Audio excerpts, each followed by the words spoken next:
आप मुझे बताइए, एक घर में परिवार के एक सदस्य के लिए एक कानून हो, परिवार के दूसरे सदस्य के लिए दूसरा कानून हो, तो क्या वो घर चल पाएगा? क्या कभी भी चल पाएगा क्या? फिर ऐसी दोहरी व्यवस्था से देश कैसे चल पाएगा? जो अल्पमत देश का विभाजन करा सकता है उसे आप अल्पसंख्यक क्यों समझते हैं? वह एक विशेष सुसज्जित संगठन है, फिर उसको विशेष सुविधाएं क्यों? ये जो विशेष सुविधाओं की मैं बात कर रहा हूँ, ये डिस्कशन करते हुए 5 जनवरी 1949 को संविधान सभा में ये शब्द थे सरदार वल्लभ भाई पटेल के, और उसके बावजूद वो वहाँ पे संविधान सभा में ये समान नागरिकता की बात की गई थी, और वहाँ से आज 76 साल हो चुके हैं। आज मोदी जी ने बोला है कि एक ही घर में 2 भाई हैं, अलग अलग कानून क्यों? वहाँ से इतना लंबा दौर, और हिंदुओं को उनको अधिकार नहीं मिले, या ऐसे कहें कि हिंदुओं को अधिकार नहीं, सभी वर्गों को उनके समान अधिकार भारत में नहीं मिले, जिसके पक्षधर अंबेडकर जी भी थे, सभी लोग थे। तो नमस्कार दोस्तों, मेरा नाम है शिवम, मेरे साथ हैं अभय प्रताप जी। आज की हमारी चर्चा रहेगी यूसीसी यानी कि समान नागरिक संहिता पर। और सुप्रीम कोर्ट ने बार बार कहा है, सुप्रीम कोर्ट डंडा मारती है, कह रही है कॉमन सिविल कोड लाओ। समान नागरिक संहिता प्रधानमंत्री नरेंद्र मोदी जी ने भोपाल से उद्घोष कर दिया कि हम यूसीसी लाने जा रहे हैं। स्पष्ट रूप से उन्होंने ये नहीं बोला, बाकी उन्होंने सब कुछ बोल दिया है कि अब की बार हम यूसीसी लेकर के आएंगे। हम बाबा साहब की बात करें, आपने संविधान सभा में सरदार पटेल के स्टेटमेंट का जिक्र किया, तो उसी संविधान सभा में बाबा साहब भीमराव अंबेडकर ने 23 नवंबर 1948 कितना 23 नवंबर 1948 और 2 दिसंबर 1948 को संविधान सभा में ही बाबा साहब भीमराव अंबेडकर ने बोला था। उस संविधान सभा में ही बाबा साहब भीमराव अंबेडकर ने बोला था कि अब भारत स्वतंत्र हो चुका है, और स्वतंत्र भारत में धर्म या मजहब के आधार पर कानून नहीं हो सकते, मजहब के आधार पर पर्सनल लॉ नहीं हो सकते। भारतवर्ष के हर नागरिक के लिए समान कानून होने चाहिए, भारतवर्ष के हर नागरिक के लिए समान नागरिक संहिता लागू होनी चाहिए। आप अंबेडकर करते हो, आप बाबा साहब के सपनों के भारत की बात करते हो, तो सबसे पहले आपको यूसीसी लागू करने में नरेंद्र मोदी सरकार का साथ देना चाहिए। और अब ओवैसी टाइप लोग आके तुरंत बिल से बाहर आए और चिल्लाने लगे, अरे रे रे रे ये तो डाइवर्सिटी ऑफ लॉ का और फलाने आर्टिकल का उल्लंघन है। अरे भैया क्या बात कर रहे हो? बीजेपी के 3 ही कोर मुद्दे थे, है ना? पहला था राम मंदिर, दूसरा था धारा 370 और तीसरा था यूसीसी। और जनसंघ के जमाने से हैं। हाँ। श्यामा प्रसाद मुखर्जी, पंडित दीनदयाल उपाध्याय के समय से चल जब बीजेपी बनी भी नहीं थी, हाँ, है ना? जनसंघ उससे था। पहले से अभय जी हैं। तो अभय जी, एक तो मैं ये जानना चाहता हूं कि मोदी जी राजनीतिज्ञ हैं, उसी से प्रधानमंत्री बने, राजनीति से वो राजनीति करें या ना करें। अगर वो नहीं करेंगे, बीजेपी राजनीति नहीं करेगी, तो कौन करेगी? अरे ये आरोप कैसे है कि बीजेपी राजनीति कर रही है? यार, बीजेपी एक राजनीतिक पार्टी है, तो राजनीति क्यों ना करेगी? और मैं अगर ये मान भी लूं कि 2024 में आम चुनाव होने हैं, लोकसभा के चुनाव होने हैं, 2023 में नरेंद्र भाई मोदी ये मुद्दा लेकर के आ रहे हैं, अगर मैं मानूं कि ये चुनावी स्टंट है, हाँ। चुनावी मुद्दा है, तो भी मुझे इसमें कोई बुराई नजर नहीं आती। क्योंकि अगर ये चुनावी मुद्दा नरेंद्र मोदी लागू कर देते हैं, तो भारत के लिए इससे अच्छा नहीं हो सकता कि भारत के हर नागरिक के लिए कानून समान हो जाएंगे। और चुनाव, जब आप नरेंद्र मोदी को हराने के लिए एक दूसरे से कुत्ता बिल्ली जैसी लड़ाई करने वाले दल इकट्ठे हो सकते हैं, कांग्रेस के विरोध में पैदा हुए दल कांग्रेस के साथ इलू इलू करके साथ आ सकते हैं, सिर्फ इसीलिए मोदी को हराना है, मोदी को हराना है, मोदी को हराना है। तो भैया, नरेंद्र मोदी तुम्हें हराने के लिए पॉलिटिक्स क्यों नहीं करेगा? भाई तो उनका मोदी को भी तो चुनाव जीतना है यार। भाई तो अब समान नागरिक संहिता की जहां तक बात है, तो भैया हम 75 साल में यही तो कह रहे हैं कि हमें बराबर का अधिकार दे दो। अब किस बराबर के अधिकार की बात हो रही है? हम सिर्फ ये कह रहे हैं कि भैया देखो, जैसे मैं आपको एक बहुत शॉर्ट सा एग्जांपल देता हूं। 4 बीवी वाला जज हमारे हिंदू भाई को दूसरी बीवी पे तलाक लेने पे सजा दे देता है ना, जबकि उसकी खुद 4 बीवी हैं। इसी तरीके से स्कूल क्लास में जो ड्रेस होती है, आप इसको थोड़ा बेहतर तरीके से बताएंगे। देखिए, समान नागरिक संहिता क्या है? सभी के लिए समानता। ओवैसी वैसे भी जो इसका विरोध कर रहे हैं वो भी तो बोलते हैं ना, सारे नागरिकों के लिए समानता हो, सारे नागरिकों के लिए एक संविधान में लिखा हुआ है। संविधान बोलता है, कांग्रेस, सपा, बसपा, आरजेडी, आप जितने भी दल है वो सारे के सारे लोग बोलते हैं सभी नागरिक समान हैं। ये चीज़ें होती नहीं है। स्कूल में आपका बच्चा जाता है, आप इंजीनियर हो, आप डॉक्टर हो, कितने ही बड़े आदमी आप हो, उद्योगपति हो, आपका बच्चा स्कूल में जाता है, उसी स्कूल में एक रिक्शे वाले का भी बच्चा पढ़ता है। आपका बच्चा भी वही ड्रेस पहनेगा जो रिक्शे वाले का बच्चा पहनेगा। क्यों? क्योंकि स्कूल ने यूनिफॉर्म सिविल कोड लागू किया हुआ है सारे बच्चों के लिए, जिसका आप पालन कर रहे हो। बिल्कुल।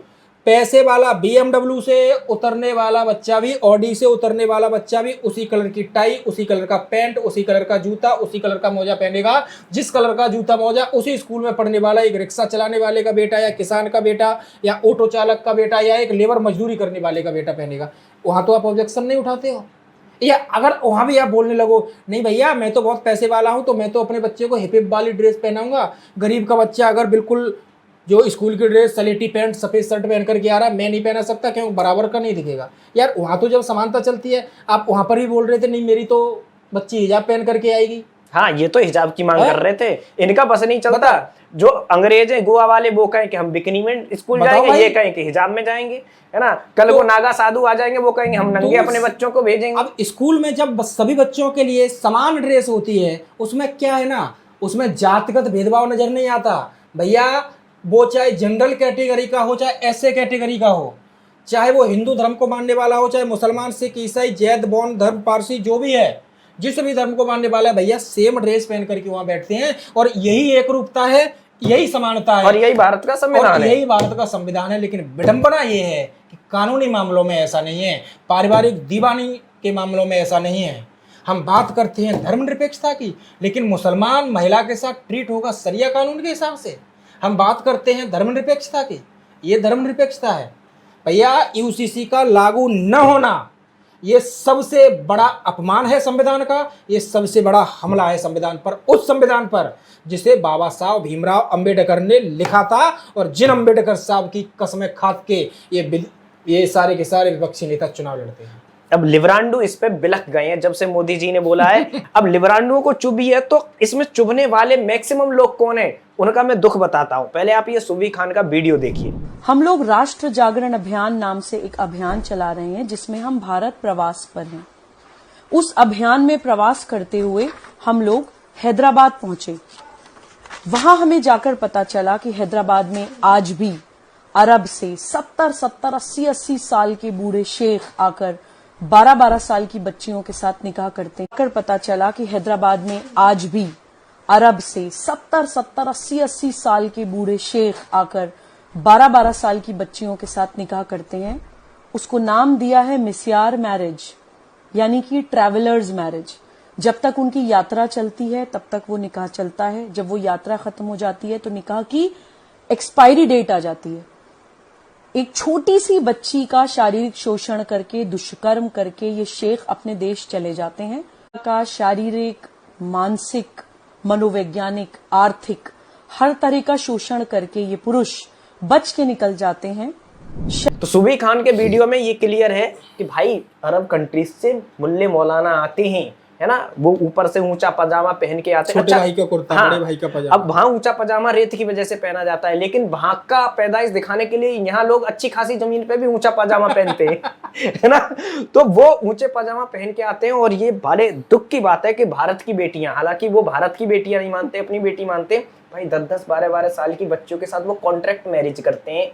जब तक भारत की यात्रा पर रहते हैं तब तक उन लड़कियों का शरीर को नोचा जाता है और उसके बाद वो विदेश में चले जाते हैं। और ये सबसे ज्यादा कहाँ होता है, सुबोई खान के हिसाब से हैदराबाद में। और हैदराबाद का मालिक खुद को मालिक समझने वाला है नहीं। वैसे तो हमारे लिए हैदराबाद भाग्यनगर है ना, है नहीं वो कुछ, लेकिन पता नहीं उसको क्या ही समझना है। ये हैदराबाद में होता है सुबोई खान के हिसाब से। तो भाई जो 10 साल में मैरिज कर लेते हैं, जो 7 साल में मैरिज कर लेते हैं, जो 12 साल में मैरिज कर लेते हैं, उनके लिए तो चांटा है ना। फिर लड़की की शादी 21 साल में होगी अगर बराबर कानून आ गया तो। देखिए आज भारत में हिंदू बेटी की शादी की उम्र 18 साल है, जिसे 21 साल करने की चर्चा चल रही है।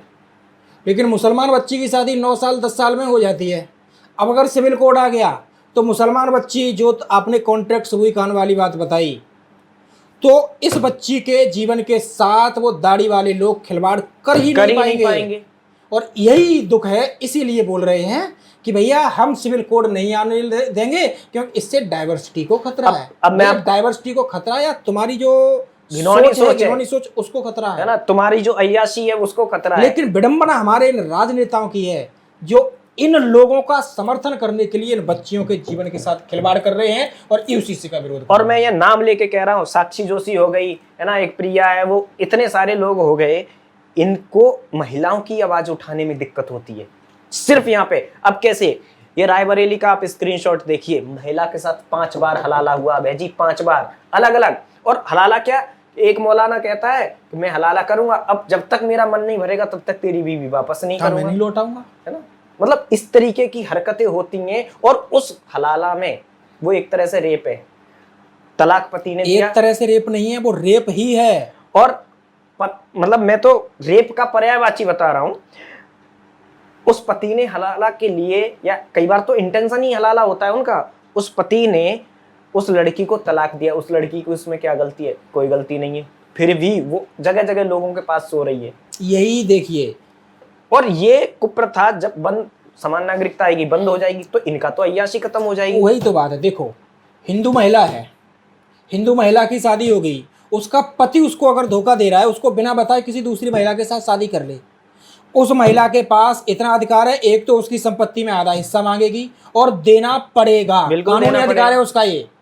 दूसरा, वो अपने उसी पति को क्यों धोखा दिया है, आप दूसरी शादी कर ही नहीं सकते अपनी पत्नी से जब तक तलाक नहीं लेते, तो आपको वो जेल में भी भेजेगी, आपको सजा भी दिलवाएगी। लेकिन मुस्लिम महिला का शौहर 1 शादी, 2 शादी, 3 शादी, 4 शादियां कर सकता है। तो अब उसके किसी दोस्त ने 3 तलाक दे दिया, वो बोल देगा मैं कर देता हूं साहब तेरी बीवी का हलाला, मैं अपनी बीवी को तलाक दे देता हूं, ये चाचा ताऊ से करा लेते हैं, मैं अपनी बीवी को तलाक दे देता हूं, तू मेरी बीवी के साथ हलाला कर दे। अगर यूनिफॉर्म सिविल कोड आ जाएगा यार, तो सबसे पहले तो इस पर बैन लगेगा, इस पर रोक लगेगी। तो ये जो बहसी और हमसी मानसिकता है, जो महिलाओं के जीवन के साथ खेलने वाली मानसिकता है, अरशद मदनी परसों जो आपने बताया था, देवबंद के मुखिया अरशद मदनी भैया, बुजुर्ग आदमी चल नहीं पाता, व्हील चेयर पर चलता है। और इतनी बड़ी ऑर्गेनाइज जमीयत उलेमा हिंद जिससे तालिबान भी निकला है, हाँ। है ना, वो व्यक्ति क्या बोल रहा है, व्हील चेयर पे, स्ट्रेचर पर चल रहा है, गाल ऐसे ऐसे हो रहे हैं अरशद मदनी के, बोल नहीं पा रहा, अस्थिपंजर काम नहीं कर रहे। लेकिन इस आदमी की मानसिकता देखिए, बकरीद से पहले इसने क्या स्टेटमेंट दिया।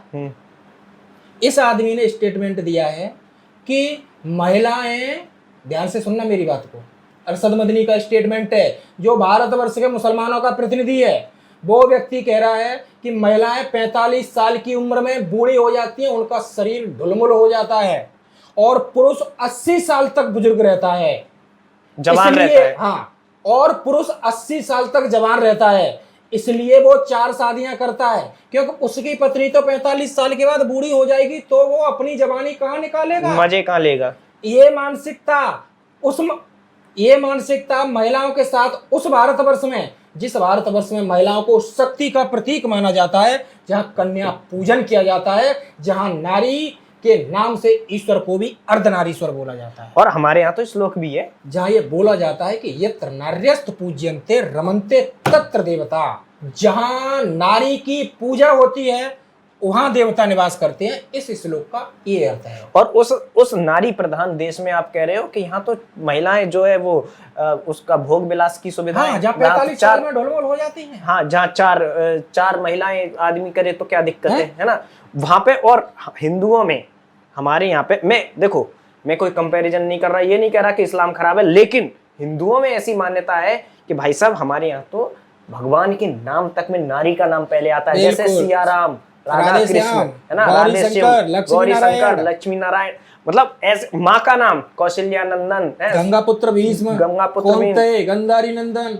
केसरी नंदन, मतलब का नाम नहीं मिलेगा, माता का नाम मिलेगा। और फिर भी, और उस भारत में आप महिलाओं को लेकर इतनी दोम दर्जे की सोच रखते हो। और क्यों रखते हैं भाई, ये तो बहन को भी रक्षा सूत्र नहीं मानते, ना कोई रक्षाबंधन का त्योहार है ना कुछ है।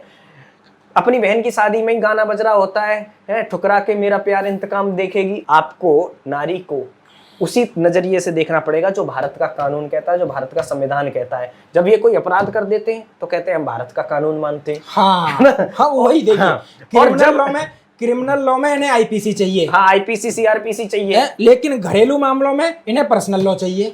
3 तलाक के मामलों में इन्हें, तलाक के मामलों में, महिलाओं को अधिकार देने के मामलों में इन्हें पर्सनल लॉ चाहिए। और ये ढुलमुल रवैया जो इनका है वो एक्सपोज कहाँ हो जाता है। आज कितनी है, 28 तारीख है, 27 तारीख है, आज ही के दिन कन्हैया लाल की हत्या कर दी गई थी, सिर्फ किस बात पे कि उसने नूपुर के सपोर्ट में स्टेटस लगा दिया था। देखिए कन्हैया लाल का जिक्र किया, वो 28 जून 2022 वो दिन मुझे लगता है किसी भी हिंदुस्तानी को भूलना नहीं चाहिए कि किस तरह एक बर्बर सोच ने एक स्टेटस लगाने मात्र पर हमारे भारतवर्ष के एक नागरिक का क्रूरतापूर्वक आतंकवादी के अंदाज में गला रेत दिया था। दोस्ती थे उसके वो, और दोस्त ही थे, उसके अपने ही लोग थे। इस बात को हम व्यक्तिगत तौर पर कहते हैं, शिवम भी मेरे साथ इसमें सहमति व्यक्त करेंगे कि कन्हैया लाल के साथ जो हुआ था इसको हम न भूलेंगे न माफ करेंगे। और इस बात को क्यों कह रहा हूं मैं, क्योंकि ये कहते हैं वो तो सरिया लॉ के हिसाब से ठीक था। तो भैया जब तुम पकड़े जाते हो तब तो तुम्हें भारत का संविधान चाहिए, हाँ। और जब खुद कोई सजा देनी है तो वहां सरिया लॉ चाहिए। और यहीं पे ये एक्सपोज हो जाते हैं तो तुरंत ओवैसी साहब निकल के आए, कहने लगे ये तो डाइवर्सिटी ऑफ इंडिया का उल्लंघन है। अच्छा, इसका मैं ओवैसी साहब को जवाब दे देता हूँ। आपने ओवैसी का जिक्र किया, ओवैसी कह रहे हैं कि ये संविधान का ये उल्लंघन होगा। भैया संविधान में ही, जब संविधान का गठन हुआ था उस समय आर्टिकल 35 जो आर्टिकल 44 हो गया है। संविधान का आर्टिकल 44 ये कहता है कि राज्य अर्थात सरकार को भारतीय क्षेत्र में रहने वाले सभी नागरिकों के लिए समान कानून लागू करना सुनिश्चित करना होगा।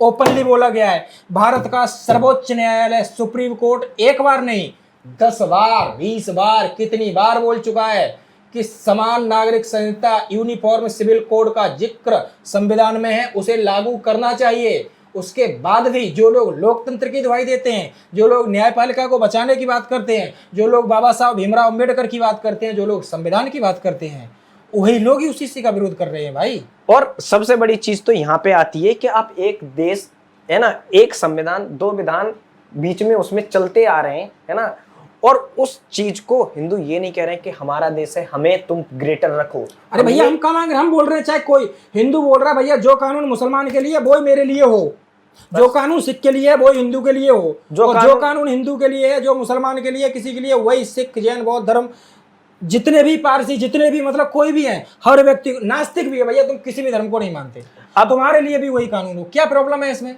प्रॉब्लम ये है, मैं आपको बताता हूँ।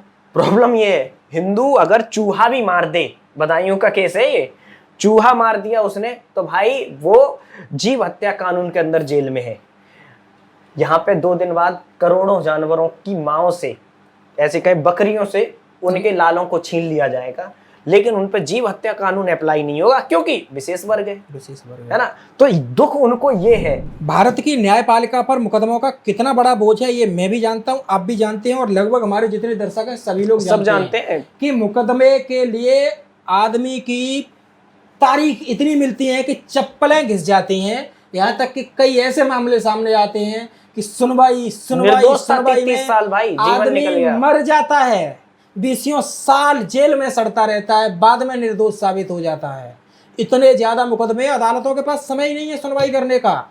अगर सिविल कोड आता है तो सबसे बड़ा फायदा भारतीय न्यायपालिका को होगा। न्यायपालिका से कम आधा बोझ कम हो जाएगा, क्योंकि तलाक के मामले जब उसके पास जाएंगे, जब पारिवारिक विवाद के मामले उसके पास जाएंगे, जब उत्तराधिकार के मामले उसके पास जाएंगे, जब गुजारा भत्ता के मामले उसके पास जाएंगे, जब घर में अधिकारों के मामले उसके पास जाएंगे, तो उसको पर्सनल लॉ खंगालना ही नहीं पड़ेगा, बल्कि उसे संविधान का एक आर्टिकल देखना पड़ेगा, इसके अनुसार इतना कानून है और इतनी सजा है, वो देखेगा। फिर चाहे उसका नाम सलीम हो, फिर चाहे उसका नाम सौरभ हो, फिर चाहे उसका नाम असे, फिर चाहे उसका नाम अभय हो, चाहे आसिफ हो, चाहे संगीता हो, चाहे सकीना हो, चाहे आरफा हो, चाहे अनुराधा हो, और चाहे साइमा हो, हाँ चाहे साइमा हो, चाहे सुनिधि हो।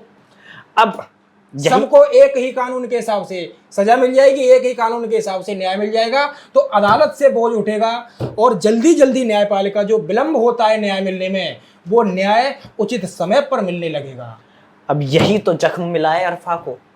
और आरफा जी आपको तो इसका समर्थन करना चाहिए, निश्चित रूप से नहीं करेंगे। निश्चित रूप से आप जितना अच्छा कार्य कर रही हैं ना, महिलाओं की आप ज्वलंत प्रेरणा है आरफा जी, तो तो आपको सबसे ज्यादा इस मामले पर उठाना चाहिए कि हाँ, मुस्लिम महिलाओं को उनका हक मिले, जो अधिकार हिंदू महिलाओं को हैं वही मुस्लिम महिला को मिले, वही ईसाई महिला को मिले, सारी भारत की महिलाओं को भारतीय महिला होने के अनुसार अधिकार मिले, उसी के अनुसार भारतीय न्यायपालिका उनके साथ न्याय करे। आवाज उठानी चाहिए इन लोगों को, पर लेकिन एक पता नहीं ये लोग क्यों उनके मैं बताता आगे हूँ, पीछे रह रहे हैं, एक नहीं कहावत इसका है कि विरोध कर जो रहे हैं। सुख हलाला में वो यूसीसी में कहा। ये तो उस महिला के साथ अब कितना बड़ा, उसके पति का मन उब गया, रोटी जल गई, रोटी बना रही थी कोई सकीना, रोटी व्हाट्सएप जल कर गई, दिया। उसने बोल दिया तूने जली हुई रोटी दी है, मैं तुझे तलाक दे रहा हूं, तलाक तलाक तलाक। उसका तो जीवन नरक हो गया यार। वो कहीं बाहर से लौट करके आया, इस महिला ने मुस्कुराते हुए, मुस्लिम महिला ने मुस्कुराते चेहरे के साथ उसका स्वागत नहीं किया, वो गुस्सा हो गया, तलाक तलाक तलाक। और ये अभय जी नहीं कह रहे हैं, ऐसे वीडियो हैं। वही मौलानाओं के स्टेटमेंट है ये, मेरे नहीं है। वही तो ये आप सोच रहे हो कि हम लोग बोल रहे बिल्कुल नहीं, ये मौलाना मौलाना के बोला है। स्टेटमेंट। जो इनके समाज का प्रतिनिधित्व करते हैं उनके अनुसार वो बोलते हैं भैया मैं मौलाना हूं, मैं चलाऊंगा अपने समाज को, ऐसे ऐसे तर्क देते हैं। अरशद मदनी का हमने बता ही दिया। अब दोस्तों एक चीज मैं आपको बताता हूँ, आपका बच्चा स्कूल में जाता है, हम लोग भी स्कूल में गए भाई। स्कूल में वैसे हमारा संविधान सबके लिए बराबर है, अब वो बराबर क्यों नहीं है? क्योंकि एक ही क्लास के अलग अलग बच्चों को जाति समाज पंथ के हिसाब से अलग अलग वजीफा आता है, स्कॉलरशिप आती है। भैया मुझे 400 रुपए, आप जनरल हो 200 रुपए, SC ST है तो इतना। और अगर आप कहीं से अल्पसंख्यक हो फिर तो आपको तू पैसे ले, तू किताब ले, तू ड्रेस ले, तू सब कुछ ले, तू बस पढ़ ले, और फिर भी पीड़ित है। हाँ, और फिर भी और ये हमारे साथ होता आया है अब तक की क्लासों में, है ना। और फिर कहते हैं कि नहीं जी समान। अब मुझे एक चीज बताइए, जब एडमिशन हुआ फीस सबकी समान थी, है ना, स्कूल की ड्रेस एक जैसी, किताब में पढ़ाई एक जैसी, तो फिर मुझे एक चीज बताओ, वजीफा क्यों एक जैसा नहीं है? यूनिफॉर्म सिविल कोड है, गरीबी पैसे के हिसाब से आती है, जाति के हिसाब से आती है? अगर मेरे बाप ने कुछ गलत किया जिसकी वजह से मैं आज गरीब हूं, तो मैं सोचता था यार गरीब तो मैं हूं, इनको इतना ज्यादा फ्री में क्यों मिल रहा है? क्यों भैया, वो माइनॉरिटी है, सो कॉल्ड माइनॉरिटी। 40 करोड़ लोग माइनॉरिटी कैसे हैं? पहले तो यही सबसे बड़ा सवाल है। खैर हम आते हैं यूसीसी पे। तो मोदी जी ने जो एक नया जख्म छेड़ा है या दिया है ना, उसको बहुत जल्दी भारत में लागू किया जाना चाहिए। क्योंकि जब तक ये लागू नहीं होगा तो हम तो ये कह रहे हैं कि भैया हम ये नहीं कह रहे हमें विशेष अधिकार दो, हमारा देश है हमारा, और हमारा ये एकमात्र देश है, फिर भी हम विशेष अधिकार नहीं मांग रहे। हम सिर्फ ये कह रहे हैं कि भैया हमें बराबर अधिकार दो। हम हिंदू संस्कृति को मानने वाले हैं, हम हिंदुस्तानी हैं, जहां वसुदैव कुटुंबकम और सर्वे भवन्तु सुखिनः हमारा मूल मंत्र होता है। सभी सुखी हों, सबका हित हो, सभी बराबर हों, कोई ऊंच नीच ना हो, सबके साथ एक रूपता हो, सबके साथ समानता हो। हम ये मांग कर रहे हैं, और ये मांग तभी पूर्ण होगी जब भारत में यूनिफॉर्म सिविल कोड लागू होगा, जिसका जिक्र प्रधानमंत्री नरेंद्र मोदी जी ने किया है। और हमें विश्वास है कि 2024 के लोकसभा चुनाव से पूर्व भारत में यूसीसी कानून बनेगा। और क्या बनना चाहिए, और ये जल्दी इसका बिल पास होना चाहिए, और फिर उसको इम्प्लीमेंट भी होना चाहिए। और हो सकता है उससे पहले अगर कागज देख लो तो मजा ही आ जाए। हाँ, और सीएए भी ले आओ। सीएए को निश्चित देखो, सीएए की अगर मैं बात क्योंकि भाई 2024 के इलेक्शन में जो घुसपैठिए हैं 20 करोड़, वो इलेक्शन को प्रभावित करेंगे। मैं पहले भी बोल चुका हूं, अमित शाह जी से मैंने कई बार अपील करता रहता हूं। आप बोलते थे कोविड खत्म हो जाएगा उसके बाद हम सीएए लागू करेंगे। बहुत से भारत में ऐसे शरणार्थी हिंदू हैं जो दशकों से 2-4 दशकों से भारत में रह रहे हैं, और जब आपका जो कानून दिल्ली तक में रह रहे हैं, और आपका जो सीएए कानून है वो तो इतने ज्यादा समय की प्रतीक्षा भी नहीं करता। तो वो लोग जो अपना धर्म बचाने के लिए अपना घर द्वार मकान सब कुछ छोड़ करके भारत में आए, भारत माता की गोद में आसरा लिया, आप पर भरोसा करते हैं। सीएए लागू करो और यूसीसी भी लेकर के आओ। सिर्फ ये कानून, हाँ एक चीज और, यूसीसी न सिर्फ आए बल्कि पूरे तरीके से लागू भी हो। सिर्फ एक ढुक्कल क्लॉज ना बनाए जाए उसमें, हाँ। वो सबके लिए समान रहे। ऐसा नहीं कि विशेष वर्ग है तो ये क्लॉज रहेगा। समान ये ना मतलब हो समान मतलब पता लगे देखने में तो अच्छा लग रहा है, अंदर से वही एकदम खोखला कानून, नपुर संख निकल के आ जाए। तो वो खोखला कानून हमें नहीं चाहिए। हमें समानता मतलब समानता चाहिए। और एक चीज और कहना चाहूंगा कि उन हिंदुओं की जिनकी आपने बात की, भाई किसी ने एक मैकमोहन रेखा खींच दी, चाहे वो गांधी हो, चाहे कायदे आजम उनका वो हो जिन्ना, है ना, तो उन्होंने लाइन खींच दी। इससे वो था तो भारती, इससे वो विदेशी तो हो नहीं गए, लेकिन फिर भी वो भारत में विदेशी हैं। तो इसमें उनकी गलती नहीं है। जल्दी से सीए लागू हो, कागज चेक करो, है ना, बकरी खा गई तो भी निकालो, है ना, कागज चेक हो जाए, मजा ही आ जाए। और कागज चेक करने के नहीं लिए तो यूसीसी तो कर ही दो हाँ, अप्लाई। कागज चेक करने के लिए आपको एनआरसी लाना पड़ेगा, लेकिन एनआरसी आप लाए नहीं हो अभी तक, सीए लाए हो, जिससे जो पाकिस्तानी, बांग्लादेश, अफगानिस्तान के हिंदू हैं उन्हें नागरिकता भारत की मिलेगी। यूसीसी लेकर के आओ, बाद में फिर एनआरसी भी लेकर के आना। और क्या? लेकिन फिलहाल जो आपके कमिटमेंट हैं, सीए को आप ला चुके हो, लागू नहीं कर पाए हो, उसे लागू करो। यूसीसी लाओ और उसे लागू करो, और एक चीज ताकि कम से कम जितने भारत के नागरिक हैं उनके लिए तो समानता का अधिकार हो जाए, और ये सच्ची श्रद्धांजलि होगी बाबा साहब भीमराव अंबेडकर को। बिल्कुल, क्योंकि अंबेडकर जी का कोट मैं आपको स्क्रीन पे दिखा रहा हूँ, वो चाहते थे कि भारत में यूसीसी लागू हो और सभी नागरिकों को समान अधिकार मिले। इन्हीं शब्दों के साथ दोस्तों इस वीडियो को शेयर करिए, क्योंकि इन्फॉर्मेशन जितनी ज़्यादा फैलेगी, खासकर हिंदुओं में, हमारा वर्ग बहुत सोता रहा है, सोते सोते 76 साल बीत गए और समान नागरिकता नहीं ले पाए। और इतना सोया कि कई बार हमेशा के लिए सो जाता है। बिल्कुल सो जाते हैं और फिर भी नहीं जाग पाते हैं। तो हमें बहुत जगाने की जरूरत है। इस वीडियो को शेयर करिए, और मैंने एक लिंक दिया है, अगर आप हमें हमारा कार्य अच्छा लगता है तो हमें उस लिंक पे क्लिक करके सपोर्ट भी कर सकते हैं। धन्यवाद। जय हिंद। वंदे मातरम।